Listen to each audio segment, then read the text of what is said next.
گاوا ایسا کات مالا سرک کنشته بلوروان و آلالات کو دگرین قشقش دیتن مسیح او قشقشه و ملاتی دید خربالق های بلوروان او وندن زرنا لبا جوها وصائل اسرائیل و دید قشقش های سر کشک داده دگرین کچک مر خلاص اکر راکم ببن تیخن عرده وی گوت مسیح گوت خوابدن آلیکی کچک نمریه لی چه بیه؟ لی او دخاو دایه گوت خاو دایه دیگرا ملت فرا گوت چه اجار او پیکنیان ملت حنکه خوب مسیح کرن پیکنین گوه او چطل آقلی ویه کچک مریه چه وقت دبی خاو کریه يعني ملات وصا فكري لسر مسيح يعني آره دو راجي پشتیکو علالات هات درخستن دروا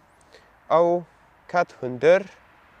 وی دست کچک گرد و کچک رابو کشکا مری مسیح در باسی باوه هندر بو و دست کچک گرد و کچک جی دورا رابو اف کشکا که بو کچک سرک اره کشکا سرک کنشته يعني سرك كنشتش بزبان عربي رئيس مجمع وبألماني فورشتها فكتشك رابو اف خبر لسرانسرا و هرمه بلاف بو لوي منطقه لوي جندي لوي داره جيب بلا بو مسيحات او جمرني راكرهات رحك نو دايهات رحوه لفت وگراند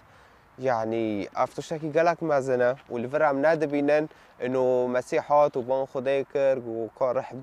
کار حوالي وگرنیان جی رحکی نو پیده توشتکی وصا ما ندید تنه مسیحات و بدسته کشکی گرد و آوا رابو آوا ده بیجه و بدسته کشکی گرد و او کچک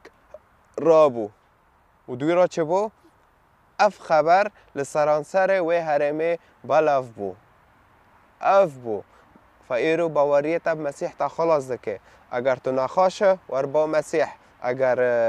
چه نخوش بتاره های چه مشکل بتاره های نفسیت تعبانه چه اوته های ور با مسیح ورج خدان بخوازه به مساق بکه یا کسنه ده مالباتی تا دو نخوش هنه